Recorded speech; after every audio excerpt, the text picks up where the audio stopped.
O Senhor é bom e a sua graça dura para sempre. Para sempre. O Senhor é bom e a sua graça dura para sempre. Esse versículo poderia ser traduzido desse jeito. Porque o termo no hebraico é hesed. Hesed, que significa bondade, misericórdia, benignidade, amor, graça. O Senhor é bom e a sua graça, sua bondade, sua misericórdia, seu amor, sua benignidade dura para sempre, dura para sempre. Sabe, isso é uma passagem profética do Antigo Testamento. Isso é uma palavra profética do Antigo Testamento. Sua bondade dura para sempre, porque no Antigo Testamento Deus não era 100% bom. Não é que Ele não fosse, mas Deus não se manifestava em 100% da sua bondade. Por quê? Por causa da lei. Por causa da lei. Você precisa lembrar que nós somos gente da nova aliança. Nós estamos vivendo o tempo, a dispensação da nova aliança. Nós não somos gente da antiga aliança. A antiga aliança não está valendo hoje. Deus hoje não tem compromisso algum com a lei. Deus não tem compromisso algum. O Espírito Santo, que é Deus presente, que é Deus em nós, não tem hoje compromisso nenhum com a antiga aliança. Isso não significa que a gente joga o Antigo Testamento fora. Eu já andei vendo, eu não vejo não, mas o pessoal às vezes me conta de comentários que pessoas que não assistem ao nosso culto, que não assistem aos meus vídeos, às minhas pregações, comentam sobre aquilo que não sabem, comentam sobre aquilo que não conhecem. E muitas vezes criticam dizendo, não, na nova, o pastor Fragale jogou o Antigo Testamento fora, só serve o Novo Testamento. Gente, eu queria saber o seguinte, quando eu explico para você o que o hebraico quer dizer, o hebraico é uma língua do Antigo Testamento. Nós na nova sabemos disso. O pessoal por aí não sabe, mas nós sabemos disso. Que o hebraico é uma língua do Antigo Testamento. Por que eu vou estudar hebraico? Por que eu busco entender o que significa cada palavra no hebraico? Porque o Antigo Testamento tem sombras e tipos que apontam para Jesus. E eu quero conhecer a revelação que existe no Antigo Testamento apontando para Jesus. Amém, gente? Mas o Antigo Testamento não tem doutrinas para nós. As doutrinas da igreja estão todas elas no Novo Testamento. E uma coisa é entender que Deus é o mesmo, Deus não muda. Ele é o mesmo hoje, ontem e será para sempre. Deus não muda. Mas havia um problema na antiga aliança. Deus não podia se manifestar 100% do seu caráter, do seu amor, embora a Bíblia descreva no Novo Testamento que Deus é amor. Você não encontra essa definição no Antigo Testamento. Por quê? Porque no Antigo Testamento havia um problema entre Deus e o homem, a lei. Havia uma interface. E o exemplo que eu dou para você entender por que Deus não se manifestava de forma plena no seu caráter, no que Ele é, amor, tendo a lei, julgue isso dentro de um contexto natural. Um juiz íntegro, um juiz que ele é honesto, que ele julga de acordo com a lei. Ele pode ser um homem amoroso, um homem piedoso, um homem simpático, gente boa até não poder mais, um homem caridoso, faz o bem, ajuda quem pode e tal, mas na hora de julgar alguém que foi preso e está diante de um tribunal, e ele chegou-se à conclusão, o júri deu a ele o veredito de culpado, esse juiz, por mais amoroso que seja, por mais gente boa que ele seja, ele tem que dar uma pena para aquela pessoa que foi condenada, não de acordo com a sua bondade, mas de acordo com a lei. De acordo com a lei. Ele pode morrer de pena do condenado, mas olha, de acordo com os crimes que ele cometeu, está condenado a 150 anos de cadeia. Não tem como escapar, é com dor no coração que ele faz isso. É um homem bom, é um homem piedoso, caridoso, um homem super gente boa, mas por causa da lei, ele tem que lançar sobre aquela pessoa 150 anos de cadeia. É claro que no Brasil há uma confusão do tamanho de um bonde, porque no Brasil é o único país do mundo onde o juiz condena e o outro descondena. Isso não existe em lugar nenhum do mundo. Mas o Brasil é uma jabuticaba. Tem coisa que só tem no Brasil. Um condena, o outro descondena. É um sistema que funciona assim, não consegue construir um país sólido. Você está entendendo isso? Funcionando desse jeito não se constrói um país sólido. Onde o mesmo sistema, um julga de acordo com os rigores do sistema e condena o outro. Encontra nesses rigores motivo agora para descondenar. Não funciona. Com Deus não funciona assim. Na antiga aliança tinha a lei, e a lei você tinha que cumprir 613 mandamentos todo dia. Não era você fazer uma fila, 613 mandamentos em 613 dias, um por dia. Não, 613 mandamentos para você obedecer todo dia. Falhou em um, falhou em todos. A lei é santa. A lei é perfeita, a lei é boa, mas ela não produz santidade, perfeição nem bondade, porque ela não foi feita, não foi criada para produzir nada disso no homem. Ela foi criada para evidenciar a falha do homem. Ela foi criada para evidenciar o pecado na vida do homem, para que o homem chegue a uma conclusão: eu sozinho não consigo, eu preciso de um ajudador, eu preciso de um salvador, eu preciso de Jesus. Amém? E o Espírito Santo é esse ajudador. No Antigo Testamento não havia um ajudador. No Antigo Testamento era: cumpra a lei, obedeça a lei, mas quem me ajudará? Se vira, dá seu jeito. Na Nova Aliança nós não temos 613 mandamentos, temos apenas 2: crer e amar. Crer e amar, crer e amar. E é tão fácil de decorar, são só 2. Você só precisa de 2 neurônios, o Tico e o Teco. Crer e amar. O Tico fica responsável pelo crer e o Teco é responsável pelo amar. Pronto, resolveu. Não tem dificuldade. Gravou crer e amar, você não consegue crer, não consegue amar. Tem um ajudador, o Espírito Santo, que te auxilia, que te ajuda, que te encoraja, que te fortalece. E é sobre o Espírito Santo que a gente está falando. A gente veio da Semana do Espírito Santo. Eu, pelo menos, participei de 3 semanas seguidas. Uma aqui na Barra, uma depois em Ipanema e depois uma em Campo Grande. Essa semana estão acontecendo nos campos. O pastor Jorge Daltro, por exemplo, hoje não está aqui, está em Joinville, ministrando lá, está em Porto Velho, ministrando na Nova de Porto Velho sobre o Espírito Santo. E eu terminei a Semana do Espírito Santo aqui e Deus me dirigiu para continuar falando sobre o Espírito Santo. Estava explicando para uma pessoa aqui que em uma semana você não consegue falar tudo o que a Bíblia tem para dizer a respeito do Espírito Santo. Estava tirando até umas dúvidas de um jovem aqui, antes do culto, a respeito dos dons do Espírito, de alguns dos dons do Espírito. E eu tenho falado, eu comecei na semana passada, para falar para nós sobre como ser dirigido pelo Espírito Santo de Deus. Como ser dirigido. Cada um de nós aqui, sem exceção alguma, começando por mim, passando por cada fileira, por cada banco, cada um de nós aqui precisa da direção do Espírito Santo para a sua vida. Cada um de nós, cada um de nós. E nós precisamos entender como é que nós fazemos para sermos dirigidos pelo Espírito Santo, como é que a gente aprende a ser dirigido pelo Espírito Santo. Romanos capítulo 8, versículo 14 a 17, é o trecho-chave que eu li na semana passada, estou lendo hoje, vou ler de novo nas próximas semanas enquanto estivermos falando sobre esse tema. Diz assim: pois aqueles que são guiados pelo Espírito de Deus são filhos de Deus.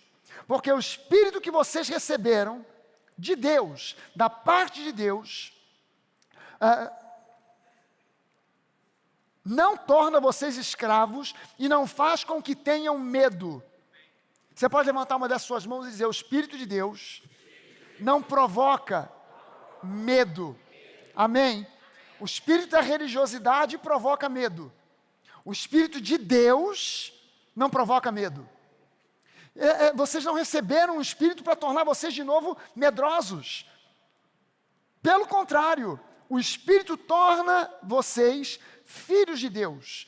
E pelo poder do Espírito nós dizemos com fervor a Deus: Abba, Pai, meu Pai. Você pode levantar uma das suas mãos e dizer: Abba, Pai, meu Pai. Meu irmão, você tem uma referência natural na vida de pai, que é o seu pai biológico. Alguns de nós aqui talvez não tenham tido um pai amoroso. Talvez você tenha tido um pai presente fisicamente, mas ausente emocionalmente. Talvez você não tenha tido o pai sequer presente. Ou você não conheceu seu pai, ou seu pai se separou da família e foi embora, ainda você era muito pequeno, ou seu pai, infelizmente, faleceu quando você ainda era muito pequeno e não teve a oportunidade de ter a convivência com o pai. Você precisa, mais do que ninguém, aprender a declarar todo santo dia, Abba, Pai, meu Pai, para conhecer Deus como o seu Pai, o Pai que talvez você não tenha tido, o pai que talvez estivesse presente fisicamente, mas ausente emocionalmente, o pai que foi um tirano, o pai que foi um abusador psicológico, físico. Você precisa agora varrer essa referência da sua cabeça, do seu coração, e começar a entender Deus como o seu pai, um pai que é bom, um pai que é perfeito, um pai que te ama incondicionalmente, sempre, ainda que você falhe. Você precisa declarar todo santo dia: Deus me revela o teu caráter paterno. Eu quero te conhecer como o meu pai. E se você teve ao contrário disso um pai, ou teve ou tem, um pai presente, amoroso, você também precisa de pedir a Deus revelação dele como seu pai, porque o seu pai terreno pode ser um pai amoroso, ou ter sido um pai amoroso presente, mas o teu pai celestial é ainda mais perfeito do que o seu pai terreno.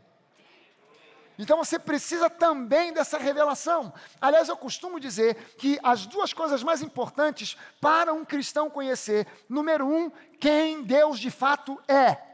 Não segundo a religiosidade, não segundo os mitos que o mundo coloca, não segundo aquilo que as religiões falam, não segundo aquilo que as pessoas dizem, mas segundo aquilo que a palavra dele revela, e em especial, quem Deus é demonstrado, mostrado, caracterizado na nova aliança.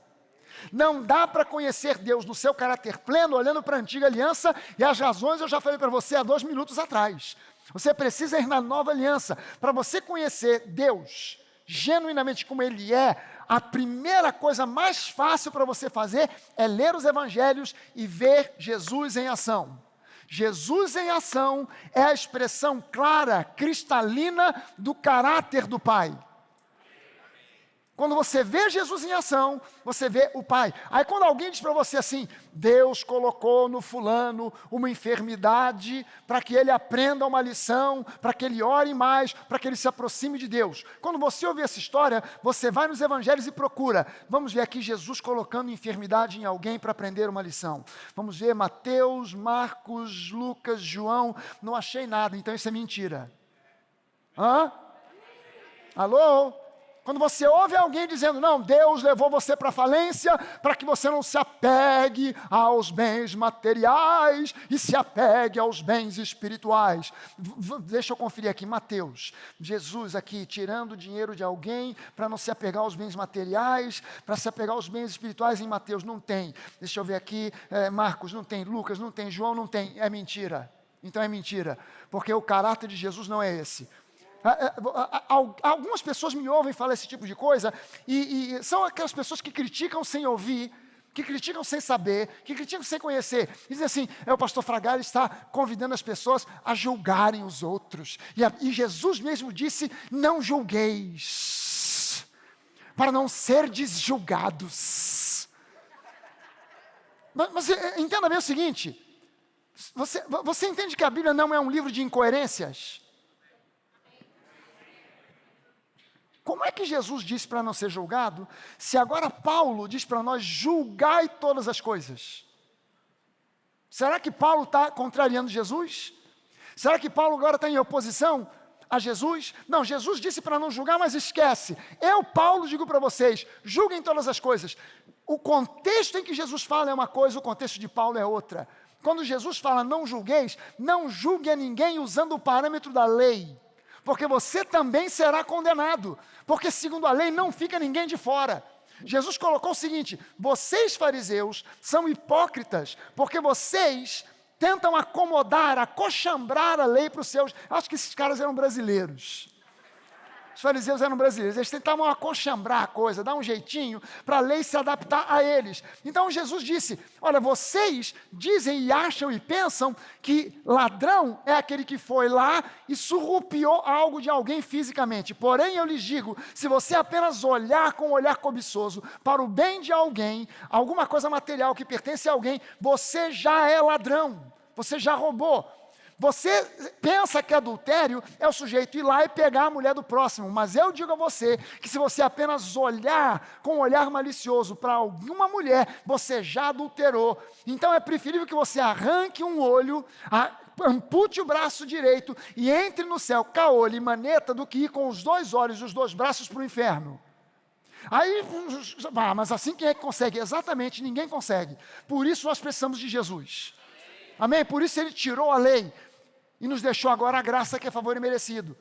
Se todo mundo que fala, os legalistas, levassem a lei a sério, a igreja seria uma imensa enfermaria de caolhas e amputados. E viriam para Nova e num culto como esse diriam, pastor, só tinha que ter falado isso antes. A hipocrisia continua, a hipocrisia farisaica continua espalhada pelas igrejas. E nós precisamos entender, a lei finalizou em Cristo, o fim da lei é Cristo, para justificação de todo aquele que cumpre a lei. É isso que diz o versículo bíblico? Não, o fim da lei é Cristo para a justificação de todo aquele que crê. E quem crê aqui diga aleluia. Aleluia. Você pode dar uma salva de palmas ao Senhor Jesus por causa disso. Porque nós fomos justificados. Você pode dizer mais uma vez em alto e bom som, Abba, Pai, meu Pai. Aleluia. Versículo 16 diz lá assim, o Espírito de Deus se une com o nosso Espírito. No Antigo Testamento isso não acontecia. O Espírito de Deus se une com o nosso Espírito para afirmar e assegurar que somos filhos de Deus. Você pode levantar uma das suas mãos e dizer, eu sou filho de Deus. Eu sou salvo. O Espírito de Deus nos afirma isso. Eu sou salvo. Na maioria das igrejas as pessoas não têm certeza da salvação. E todo mundo vive com um medo danado de perder a salvação. De perder a salvação. Há alguém aqui, por acaso, já foi membro de alguma outra igreja que lançava essa ameaça? Cuidado, você pode perder a salvação e tal. Já ouviu esse papo em algum lugar? Já. Agora eu te pergunto uma coisa, como é que você vai perder uma coisa que você não achou? Você não achou a salvação, você foi achado. Você estava perdido e foi encontrado. Foi ele que te encontrou. Não foi você que encontrou ele. Ele até te dá essa colher de chá de deixar você achar, achei Jesus. Achei Jesus. O pessoal até canta, achei Jesus, achei Jesus. Ó, coisa incomparável. Eu não conheço não, isso aí é coisa do tempo lá do Dom João VI, sei lá. Nem sei o resto. A pessoa canta isso, mas na verdade, você não achou nada, você foi achado. Fala para a pessoa que está do seu lado, meu irmão, você foi achado. Você pode levantar uma das suas mãos e dizer, graças a Deus eu fui encontrado. Eu perdido fui, mas eu fui achado. Aleluia. Eu cego andei, mas agora eu vejo. Amém. O Espírito se une com o nosso Espírito para assegurar que somos filhos de Deus. Nós somos seus filhos e por isso nós receberemos as bênçãos que Ele guarda para o seu povo. E também receberemos com Cristo aquilo que Deus tem guardado para Ele. Amém, gente? Você pode dizer, eu sou herdeiro, eu tenho as bênçãos de Deus, nada me faltará, nada me falta, o Senhor cuida de mim. Aleluia! Esse texto é um texto base, porque ele mostra que os verdadeiros filhos de Deus são guiados pelo Espírito de Deus, ou seja, Deus quer te guiar sempre, em todos os momentos da vida. Amém? Efésios capítulo 4, versículo de 11 a 16. Agora Paulo escrevendo diz assim, eu esqueci de explicar para você, né? Eu falei do não julgar de Jesus, não falei do julgar de Paulo. O julgar quando Paulo diz julgar em todas as coisas, ele está dizendo avaliem todas as coisas. Observem tudo, porque de repente você tem um picareta tentando te dar um golpe, fingindo de crente. Avalie, julgue. Não seja bobo, não seja tolo, avalie as circunstâncias, as situações à sua volta, julgue o que você ouve, julgue.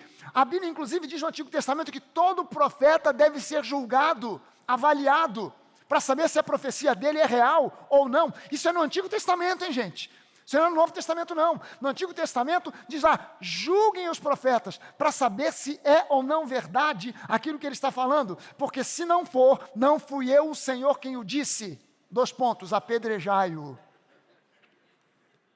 Se isso trouxesse para o Novo Testamento, ia ter muito profeta por aí, que ia ficar de boca fechada, porque nós teríamos na igreja um reservatório de pedras, para aqueles que abrem a boca para dar profetada, já para executar ali no hall da igreja. Efésios 4, versículos 11 a 16. E ele mesmo, Jesus, concedeu uns para apóstolos, outros para profetas, outros para evangelistas e outros para pastores e mestres. Com que finalidade? Com vistas ao aperfeiçoamento dos santos. Gente, eu digo aqui para você que você em Cristo agora é santo e não mais um pobre e miserável pecador. Paulo diz a mesma coisa, mas ainda assim tem gente por aí dizendo, não, eu não sou santo, eu sou um pobre e miserável pecador. Então você não pode ser aperfeiçoado pelos dons ministeriais, porque o aperfeiçoamento é para os santos. Porque os dons foram dados para o aperfeiçoamento dos santos, para o desempenho do seu serviço, da sua servitude, para a edificação do corpo de Cristo, até que todos nós cheguemos à unidade da fé e do pleno conhecimento do Filho de Deus, a perfeita varonilidade, e esse termo equivale a maturidade. Maturidade, alcancemos a maturidade do próprio Cristo, a medida da estatura da plenitude de Cristo, para que então, atingindo essa maturidade, não mais sejamos como meninos, como crianças, agitados de um lado para o outro, levados ao redor por todo o vento de doutrina, pela artimanha dos homens, pela astúcia com que manipulam as pessoas, com que induzem ao erro, mas seguindo a verdade em amor, seguindo a verdade em amor, seguindo a verdade em amor, seguindo a verdade. Nós somos buscadores da verdade, nós somos procuradores, mineradores da verdade, sempre. Nós não engolimos qualquer coisa que nos é dito, porque nós queremos encontrar a verdade, buscando crescer na verdade, seguindo a verdade em amor, cresçamos em tudo, família, finanças, emoções, saúde física, cresçamos em tudo, naquele que é a cabeça, Cristo, de quem todo o corpo, bem ajustado, consolidado pelo auxílio de toda a junta, segundo a justa cooperação de cada parte, efetua o seu próprio aumento para a edificação de si mesmo em amor. Gente, tem 2 maneiras de uma igreja crescer. Uma, na força do braço humano. Estratégias de crescimento de igreja. Vamos fazer cursos para aprender como é que se fazem estratégias para a igreja crescer. E vamos implementar essas estratégias. Essa é a primeira maneira. Mas o que cresce por força do braço do homem, precisa ser sustentado pela força do braço do homem. Existe uma segunda maneira pela qual a igreja cresce.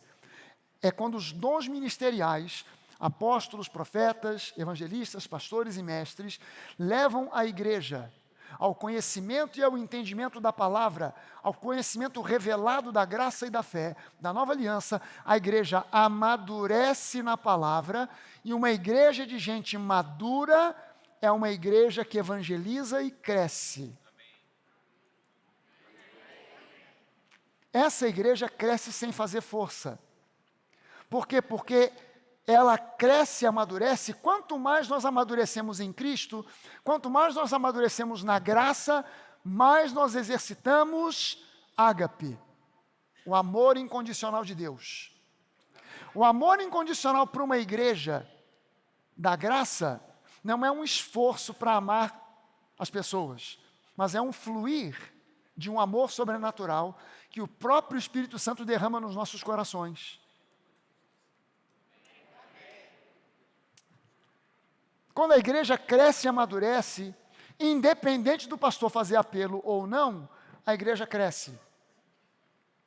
Teve uma vez que, há muito tempo atrás, a gente ainda lá na antiga sede, uma jovem, depois do culto, ela era membro de uma outra igreja, aqui do Recreio, e ela, aqui não, lá do Recreio, e ela chegou para mim e perguntou assim: pastor, por que aqui vocês não fazem apelo? Eu falei: porque não precisa, porque a conversão não é uma mão levantada, a conversão é um coração derramado na presença de Deus, é muito mais do que uma mão levantada. Não é tão difícil levantar a mão e dizer: eu aceito Jesus, mas é difícil dizer: Senhor, eu rendo tudo que há em mim, eu entrego a Ti. Eu me entrego de verdade para você, Jesus. Dizer isso de coração, eu reconheço que eu preciso de você. Eu reconheço que sem você eu tenho tentado e eu não tenho chegado aonde eu gostaria de chegar. E eu tenho ouvido que você tem planos melhores para mim. Então eu me rendo a você, Jesus. Eu entrego o meu coração, a minha vida, tudo em mim para você. Infelizmente, a maioria das pessoas precisa chegar no fundo do poço para reconhecer isso. Não espere chegar lá. Você não precisa chegar no fundo do poço para reconhecer que você precisa de Jesus, que Ele é o teu Senhor, que Ele te ama incondicionalmente e Ele tem o melhor para você. Você pode fazer isso a qualquer momento, independente de alguém fazer um apelo ou não. Eu acho interessante quando acontece o inverso. Eu não faço um apelo e depois do culto alguém vem para mim e fala assim: pastor, o que eu faço para aceitar Jesus? Eu digo: é agora. Vamos orar aqui juntos, para resolver o problema. Não tem conversão mais genuína do que essa. Gente, ter na igreja a atuação dos dons ministeriais fundamentados na palavra da graça e da fé, ou seja, fundamentados na nova aliança, levando a igreja a um crescimento de maturidade, é de suma importância para nós aprendermos a ser dirigidos pelo Espírito Santo de Deus. Alô? Deixa eu fazer uma pergunta para você. Como é que você se sentiria se eu desse para você um BMW de presente para você? Qual seria, qual mais te agradaria? Qual? X7. Como é que você se sentiria se eu te desse um BMW X7? Qual a cor que você preferiria? Branco. Quem é que ficaria feliz de ganhar esse presente? Joãozinho, como é que você queria esse BMW? Qual modelo? Vocês têm ideia? Não tem ideia. X7 tá bom. Branco também? Ou preto, azul, vermelho? Legal. Quem gostaria desse BMW de presente? Um bocado de gente. Legal. Mas com a seguinte característica: sem um vidro no carro. Mas no lugar do vidro, alumínio. Para-brisa de alumínio, janela lateral de alumínio, vidro de trás de alumínio, só uma lampadinha para você não ficar nas trevas, para você dirigir esse carro. Quantos gostariam? Não pode trocar o alumínio. Eu recebi assim mesmo, pastor, depois eu mandava trocar. Não. Quantos aqui teriam coragem? Quantos aqui teriam coragem de sair daqui do MAP já hoje, com esse carro, com janelas e vidros de alumínio? Do freeway, é. Mas se tivesse radar, se tivesse câmera, mostrando para frente, para trás, para um lado e para o outro, você teria um pouco mais de coragem para dirigir esse carro? Você sentiria segurança para dirigir esse carro? Ainda não? Pois é. Mas ser dirigido pelo Espírito Santo é entrar num carro desses. É você sentar no banco do carona e confiar que o motorista vai te levar sem olhar para um poste que tem no caminho, sem olhar para uma pessoa que está atravessando e não vai atropelar, sem olhar para um buraco e confiar que o carro não vai cair. Esse talvez seja um desafio radical demais para ser aceito, mesmo que o carro fosse equipado com radar e câmeras. Mas se você fosse agora pilotar um avião, tem alguém aqui que é piloto de avião hoje? De manhã tinha 2 ou 3. Tem algum piloto de avião? O João não está aí, eu sei que o João é piloto de avião. Então me ajuda aqui a não mentir sozinho. Eu vou falar umas coisas aqui, você me ajuda, para eu não falar besteira. Se você fosse pilotar um avião, e fosse esse avião aqui, ó, se fosse esse avião, você poderia voar por vista. Porque esse avião, você não consegue subir com ele, você não vai na altura lá dos Boeings, dos jatos que estão lá em cima, cruzando os céus, a 11 mil pés, 10 mil pés, 12 mil pés. Não, você voa numa altura que você está abaixo das nuvens, está vendo tudo, você vê, olha, eu sei onde eu estou porque aquela casa ali é a minha casa. Eu sei que eu estou passando aqui pela barra porque eu estou vendo ali o freeway, olha lá a minha igreja. Legal, mas se você quiser fazer um upgrade e sair desse avião para esse outro aqui, agora você vai ter que aprender a pilotar por instrumentos. Estou certo, meu piloto? Graças a Deus.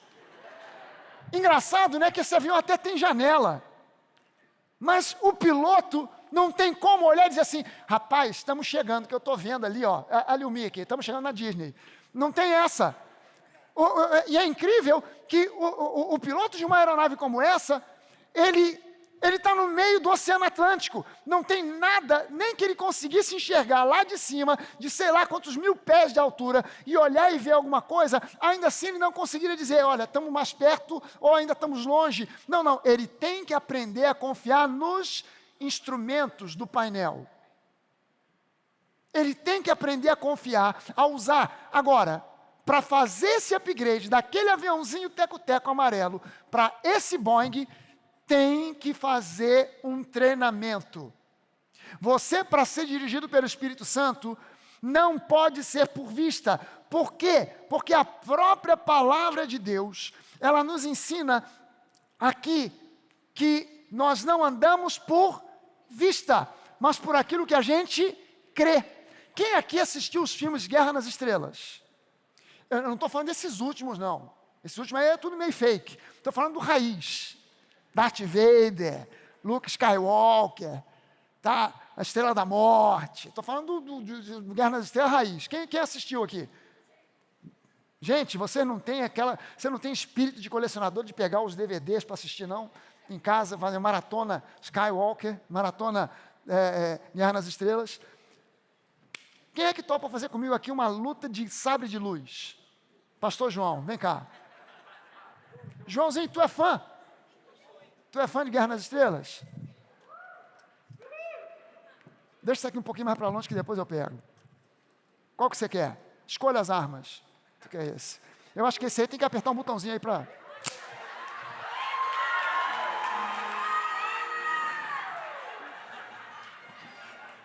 Calma, peraí. Eu tenho que lembrar uma coisa. No filme, o Luke Skywalker está sendo treinado para ser um cavaleiro Jedi. Então ele tem que confiar na força. May the force be with you. Ele tem que confiar na força. Então, para treinar, o mentor dele, Obi-Wan Kenobi, bota nele um capacete que tem uma viseira cega de alumínio. Então, sou eu, Luke Skywalker. Tu é o Obi-Wan.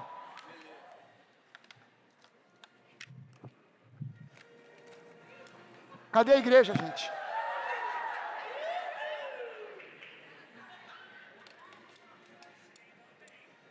Pode vir, João. Opa, peraí. Trilha sonora, por favor.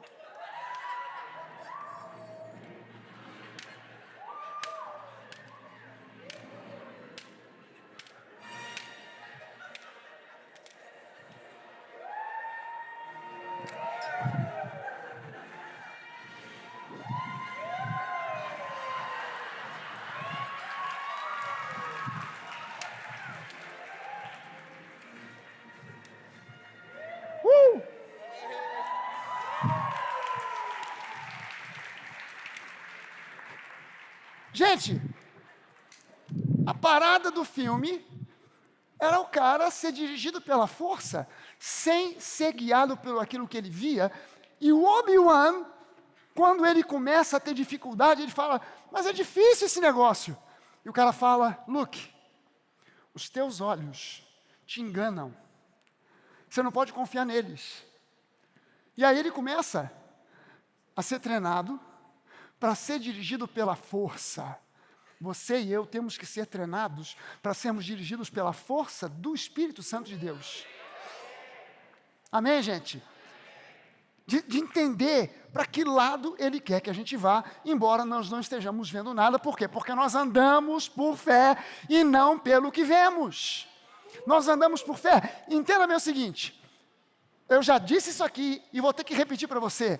Andar pela fé, o justo viverá pela fé. Andar pela fé é andar na beirinha do precipício. Se você não gosta disso, procura outra religião, alguma outra coisa, porque o cristianismo autêntico pede de nós, nos ensina, nos mostra, você foi justificado, o justo viverá pela fé. E viver pela fé é você assumir riscos. É assumir riscos. Você anda na beirinha, você pode recuar da beira do precipício. Você pode andar no lugar seguro, não tem problema nenhum, Deus não vai deixar de te amar. Deus não vai te desprezar. Você está longe da beira, mas você já não anda pela fé. Você anda pelo que você vê. E você continuará vivendo no mesmo estágio onde você está, sem progredir. Porque quando você progride é quando você chega na beira do precipício e diz: Deus, eu agora dependo de você.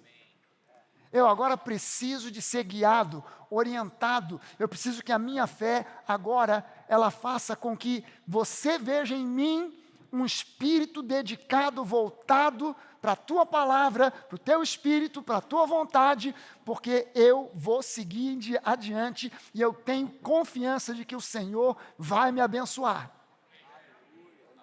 Alô? Desperta, ou tu que dormes. Gente, andar pela fé e ser dirigido pelo Espírito Santo exige coragem e ousadia da nossa parte. São dois elementos da fé, coragem e ousadia. Sem coragem, sem ousadia, não existe fé genuína. Mas também, a verdadeira fé, ela espera de nós bom senso e equilíbrio. Bom senso e equilíbrio é o equivalente àquilo que eu chamo de sabedoria. Eu preciso de fé e sabedoria. Para ser guiado pelo Espírito, eu preciso de fé e de sabedoria. Fé, coragem, ousadia. Sabedoria, bom senso, equilíbrio. Dois elementos para eu ser dirigido pelo Espírito. Fé e sabedoria. Vamos lá, Tico e Teco. Tico, fé. Teco, sabedoria. Vamos lá? Duas coisas que eu preciso para ser guiado pelo Espírito Santo. Fé e sabedoria. Eu preciso dessas duas coisas. Agora, qual é a dificuldade disso? É porque mesclar essas duas qualidades, que é uma chave para viver uma vida vitoriosa, não é fácil. Porque é como jogar basquete com duas bolas ao mesmo tempo. Se jogar basquete com uma bola já é difícil, jogar com duas de uma vez só, é mais ainda. Mas é isso, você vai pegar, vai jogar basquete com duas bolas. Essa aqui é a bola da fé. Está vendo aqui? Deu para ver? Deu para focar na câmera? Deu. Bola da fé. Então na bola da fé eu tenho coragem e ousadia. Legal. Não é difícil quicar uma bola só.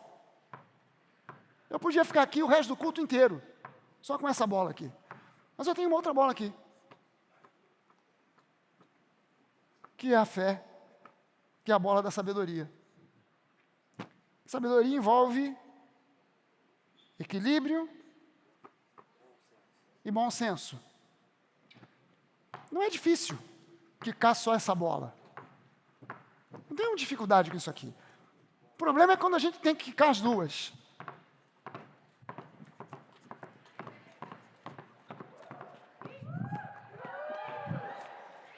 Quicar uma só você faz. Eu deixei de propósito, pode dar para o Duda. Duda, levanta aí. Vai quicando a bola aí.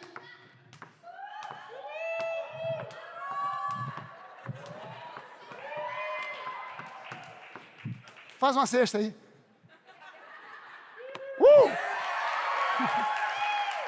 Legal. Agora faz com duas. Não, primeiro quica.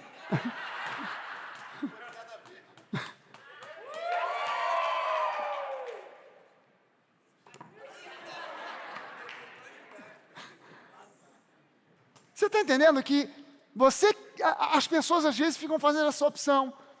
Ou eu quico a bola da fé, ou eu quico a bola da sabedoria. E você precisa de quicar as duas, aprender a jogar com as duas, para que o Espírito Santo te dirija. Não dá para ele te dirigir só com fé, não dá para ele te dirigir plenamente só com sabedoria, você precisa das duas.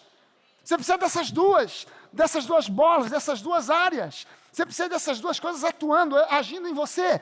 Agora, 2 grandes obstáculos para a direção do Espírito Santo na nossa vida, que correspondem ao oposto dessas duas bolas aqui. Primeiro deles, o racionalismo humano. Racionalismo humano. Confiar e se apoiar de forma incondicional. Prestou atenção que eu coloquei um adjetivo aqui? Você confiar e se apoiar de forma incondicional. Se apoiar e confiar de forma incondicional no racional. Você não deixa de confiar no racional, mas você não confia no racional de forma incondicional. Alô? Alguém acorda aí, dá uma cotovelada na pessoa que está do seu lado e diga para ela, não dá para confiar no racional de forma incondicional. Não dá para confiar no racional de forma incondicional. Por quê? Porque confiar no racional de forma incondicional significa nunca se mover fora da dimensão daquilo que é visível, conhecido e lógico. É aquela pessoa que ela diz, eu só me movo após todas as questões serem respondidas. Eu só me movo se todas as portas se abrirem de forma antecipada, automaticamente. Eu só me movo se todos os riscos forem eliminados. E tudo isso antes de eu me mover. Para isso você não precisa de fé. Para isso você não precisa de fé.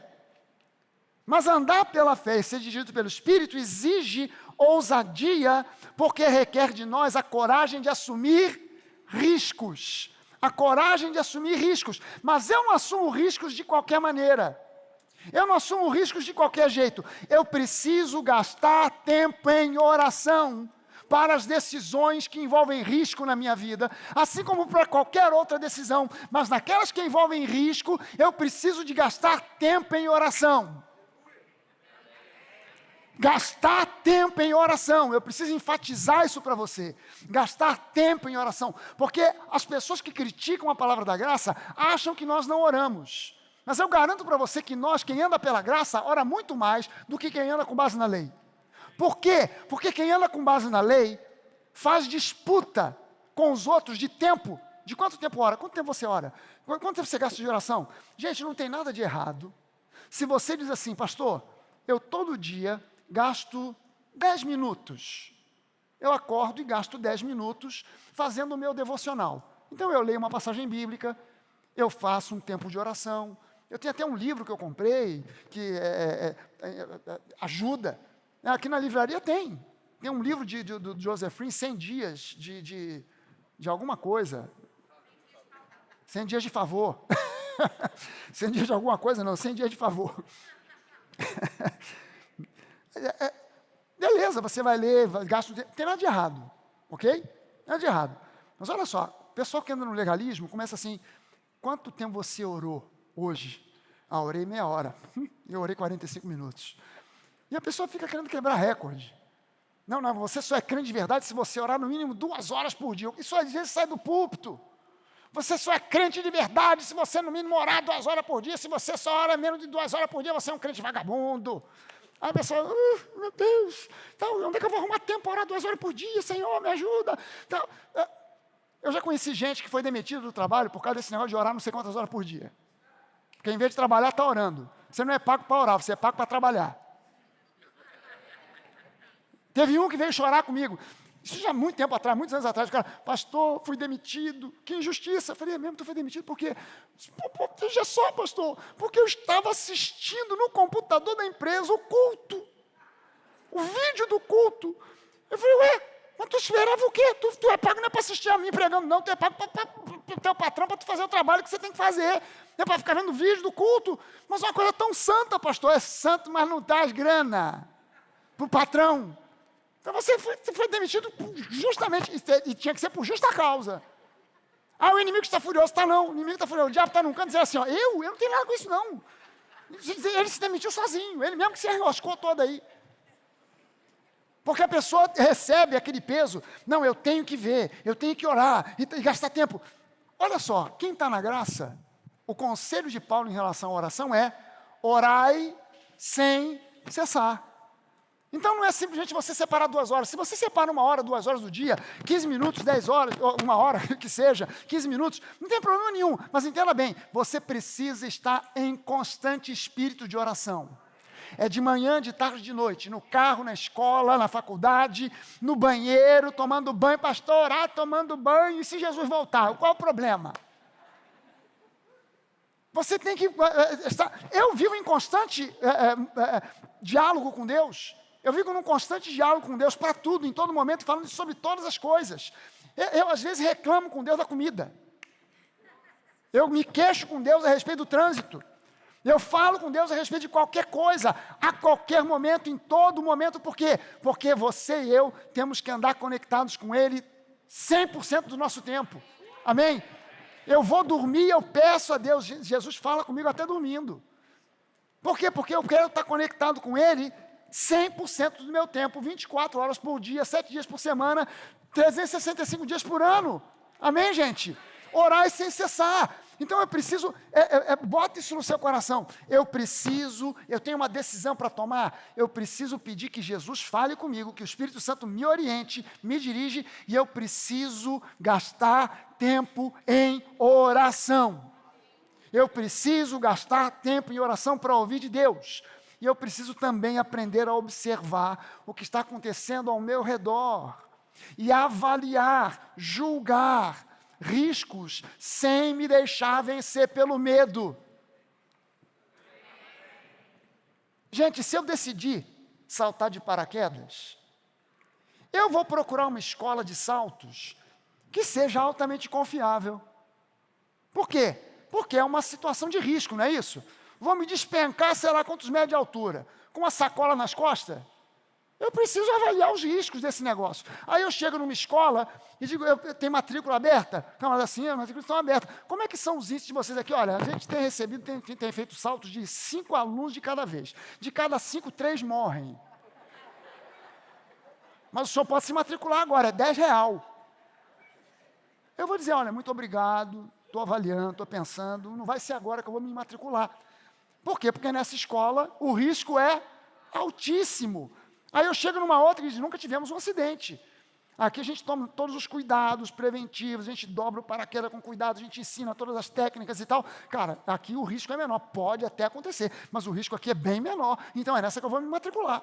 Mas eu avaliei o que está à minha volta. Amém, gente? Isso é subsídio que eu vou dando para o Espírito Santo.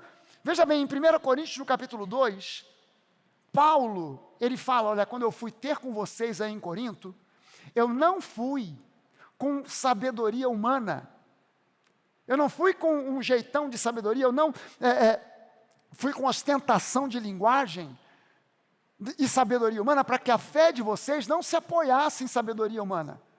Agora, veja bem o seguinte, Paulo usa esse termo, essa expressão, eu não fui aí com ostentação de sabedoria. Uma coisa é ostentar sabedoria, outra é usar a sabedoria. Amém? Tem gente que olha para esse versículo e despreza a sabedoria. Não, peraí, o Paulo não está dizendo para você desprezar a sabedoria, ele está dizendo para você não ostentar, ou seja, não seja metido a besta. Pensei que você ia dizer amém de cara, mas demorou. Você não é para sair por aí, não, porque eu sou sábio, porque eu conheço, porque eu tenho diploma, porque eu sou doutor, porque não sei o quê. É bom você baixar a bola e entender que por mais sábio que você seja, tem gente que sabe ainda mais do que você. Então baixa um pouquinho a bola e se bota na humildade. Sabe aquele negócio que Jesus fala? Quando você for numa festa, não senta lá no banco da frente logo de cara, não. Senta aqui atrás.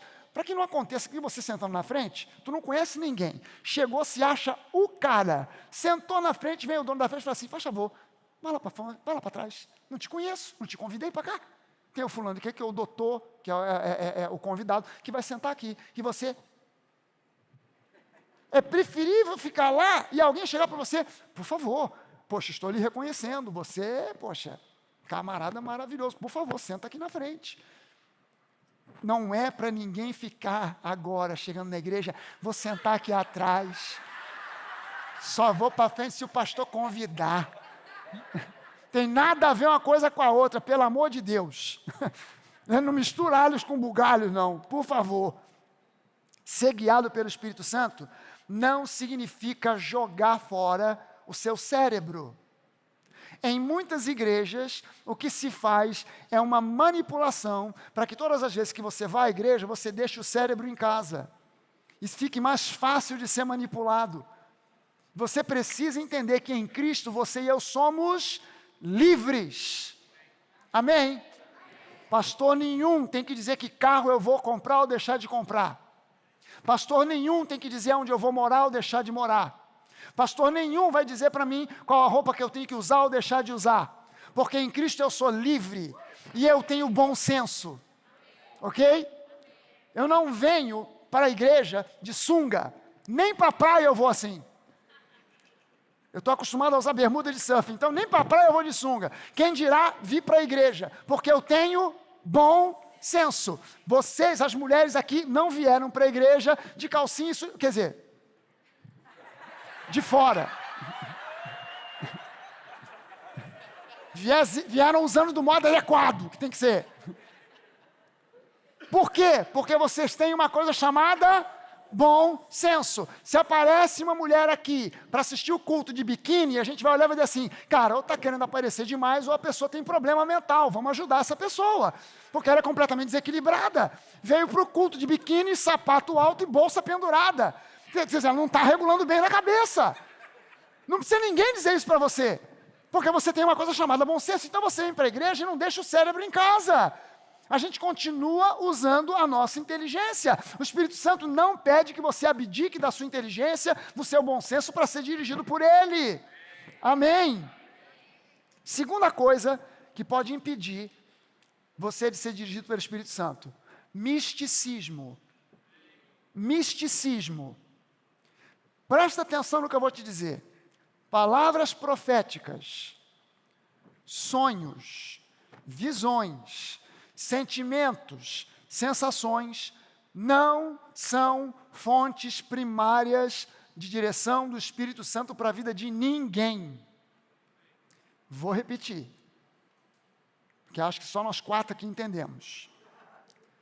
Palavra profética, mas foi o profeta que falou. No Antigo Testamento, a função do profeta, existe profeta no Novo Testamento? Claro que existe, nós não lemos aqui em Efésios 4:11, que ele levanta na igreja apóstolos profetas. Então, tem profeta no Novo Testamento? Tem. Qual a diferença entre o profeta do Antigo Testamento e o do Novo Testamento? O profeta do Antigo Testamento determinava. Determinava. Profeta, eu sou o rei, você é o profeta. Devemos ou não ir à guerra contra os filisteus?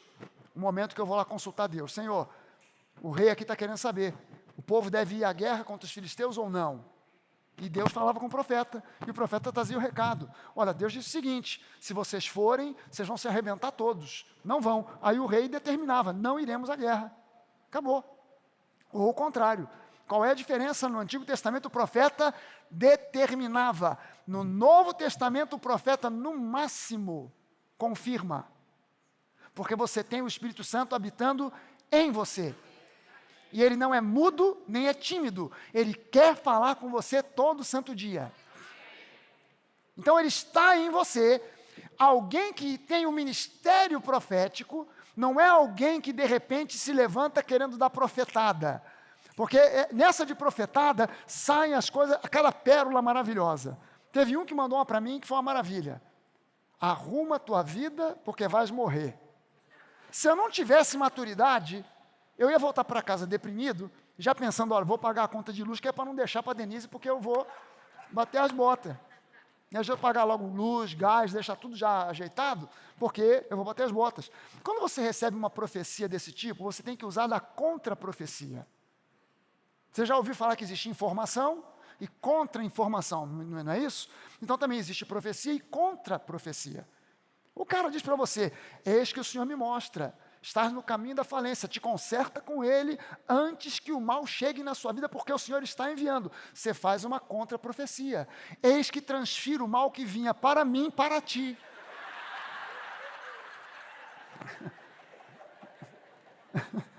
A falência que viria sobre mim, eis que repasso para ti, ó meu servo.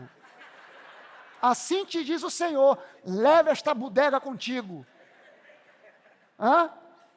Você tem que botar no seu coração que quando Deus tem alguma coisa para você, primeiro Ele fala com você. E se não falar com você em primeiro lugar, depois Ele vai falar com você. Mas você não pode se deixar impressionar por palavra profética nenhuma. Venha essa palavra de uma profetada ou de um profeta autêntico. Porque a Bíblia diz, inclusive no Antigo Testamento, eu já falei para você aqui, que nós devemos avaliar, julgar toda a profecia. Julgar toda a profecia. Citei para você, depois você pode procurar em casa, está lá no Antigo Testamento. Julgai ao profeta e a profecia que ele dá, porque se aquela profecia não se cumprir, não fui eu, o Senhor, quem o disse, apedrejai-o. Então havia um convite, já Deus prevendo que poderiam vir falsos profetas. Deus diz, olha, avalie o profeta, avalia o que ele diz, julgue isso, porque se não se cumprir o que ele diz, não veio de mim, esse profeta ou esse falso profeta deve ser apedrejado. Então você precisa não se deixar impressionar. Eu não desprezo profecia. Antes que os críticos falem besteira, eu não desprezo profecia. Mas qualquer profecia que eu receba, eu boto na prateleira, eu não faço a minha vida ficar girando em torno dela. Amém? Porque eu respeito profecia, mas eu não sou uma pessoa mística. Amém? Misticismo. Sabe essa história? Não, você vai vir aqui e eu vou dar para você a garrafa com água do Rio Jordão. Quando você beber essa água, a bênção chegará. Eu digo para você, se você beber água do Rio Jordão, tu vai ficar no banheiro pelo menos uma semana. Porque aquele rio não tem nada de limpo, pelo contrário, está sujo pra caramba. A gente até batiza o pessoal lá na água do Rio Jordão, mas com o maior cuidado, para não pegar hepatite. Porque, mas é a água do Rio Jordão, é o sal grosso abençoado, você vai levar, vai temperar a salada do seu marido incrédulo e ele vai se converter. Você tem que sair desse misticismo barato e entender que nada disso é bíblico e que você foi chamado para ter como guia e norte a palavra do nosso Deus. E quando você confia nele, acima de qualquer coisa, Deus honra a sua fé. Deus não tem compromisso com água de Rio Jordão, Deus não tem compromisso com sal grosso, mas Ele tem um compromisso com a sua fé. Quando você crê, há um compromisso da parte de Deus. E entenda, se a sua fé não realiza, não tem sal grosso, não tem água de Rio Jordão que realize. Porque ainda que você pegue o sal grosso ou a água, a sua fé tem que estar de frente. Tem que estar de frente. Se não houver fé, o sal só vai servir para temperar mesmo a salada, mais nada. Você está entendendo que nós não podemos ser pessoas que são levadas pelo misticismo? O cristão deve ser uma pessoa de crenças, não de credulidade. Diga comigo assim, eu tenho crenças. Diga a pessoa que está do seu lado, não se permita ser uma pessoa crédula. O crédulo é aquela pessoa que acredita em quase qualquer coisa. A terra é plana. O crédulo acredita. A terra é plana. Olha que eu já vi pastor balançar com essa história, hein?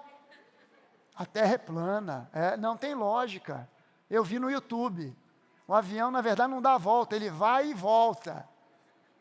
Olha o meu amigo piloto aqui, para dizer, meu Deus do céu, perdeu completamente o juízo. Estou certo, querido? A terra é plana, meu Deus do céu. Nunca voou de avião para olhar de cima e ver a curva. A curvatura, não precisa muita coisa não, vai para uma praia bem comprida, bem grande, assim lá no Rio Grande do Sul tem umas praias que vão assim quilômetros, chega lá e dá uma olhada, que você consegue ver a curvatura da terra. A terra é plana, mas o crédulo acredita. O crédulo acredita. Passar debaixo de escada, isso aí a minha vida andou para trás, você não sabe o quanto, porque eu passei debaixo da escada, desavisado. Gato preto, passou na porta, manda chamar o pastor para fazer oração forte. Já passou o gato preto. Meu irmão, a gente não pode ser crédulo, nós temos que ser crentes. Crentes são pessoas que têm crenças sólidas, baseadas na palavra. A credulidade É uma das pragas da igreja brasileira. Pessoas crédulas creem em quase qualquer coisa. Pessoas inteligentes têm crenças sólidas baseadas na verdade. A credulidade é uma forma de tolice. Não se pode confundir a genuína fé com crendice. Então eu quero agora que você tire foto, ou que você anote 5 coisas importantes para você gravar desse culto hoje, para você levar para casa, para você botar, de repente, numa moldura, e olhar e lembrar delas durante a semana, ou para você colocar no seu celular, num lugar que você acesse rapidinho e veja, e relembre dessas 5 coisas. Número 1, o Espírito Santo foi designado por Deus para ser seu guia. Lembre-se disso, você tem um guia, você tem um ajudador, você tem um socorrista, você tem um advogado, e ele está aí dentro de você. Essa é a primeira coisa para você lembrar. Segunda coisa, Deus tem método para nos dirigir. Ele não nos dirige de qualquer jeito, de qualquer modo. Deus tem método para dirigir o seu povo, e o método que ele tem está descrito na Nova Aliança, na sua palavra. Amém? Terceira coisa, evite os extremos do racionalismo e do misticismo. Busque fé e sabedoria. Busque a fé e a sabedoria. Mas evite os extremos do racionalismo e do misticismo. Em quarto lugar, fundamente as suas crenças nas verdades da palavra da graça e da fé. Não fundamente as suas crenças na experiência do irmão fulano, do irmão ciclano. Ah, mas o irmão fulano da igreja tal me contou a experiência que ele teve, que ele vinha numa rua e apareceu um anjo, e do outro lado apareceu um demônio. Não baseie a sua fé em experiências alheias. Busque você as suas experiências com Deus. E lembre-se, experiências genuínas com Deus sempre estarão de acordo com a palavra. Amém? Sempre, sempre. Então baseie, fundamente as suas crenças nas verdades da palavra da graça e da fé. E em quinto lugar, gaste tempo em oração. Gaste tempo em oração. Quanto mais séria for a decisão que você tem para tomar, mais tempo você tem que gastar em oração. Eu citei na semana passada, há decisões que são basicamente sem repercussão quase que nenhuma. Você resolveu vir para a igreja com uma roupa assim, assim, assado. O pior que pode acontecer é alguém olhar e dizer assim, caramba, que combinação horrível que essa pessoa fez. Mas você não vai morrer, você não vai falir, sua vida não vai para o buraco por causa disso. Mas com quem casar, pode ser uma bênção, pode ser uma desgraça. Que profissão seguir? Pode ser uma bênção, pode ser uma desgraça. Que carreira seguir? Devo ou não mudar de carreira? Poxa, há 30 anos que eu trabalho nesse ramo, mas agora eu estou sentindo uma direção, cansei desse trabalho, quero migrar para uma outra coisa. Você precisa gastar tempo em oração. Amém? Você não ouve uma pregação e sai da igreja dizendo assim, vou largar tudo e vou fazer uma outra coisa. Não, você gasta tempo em oração. Gasta tempo em oração. Para que quando você tome a decisão, você tome com convicção. Por quê? Porque quando você tomar a decisão, vão haver problemas, barreiras e dificuldades. E sem convicção você vai retroceder. Mas com convicção, ainda que venha a barreira que vier, você vai encarar e você vai ultrapassar e você vai vencer. Amém?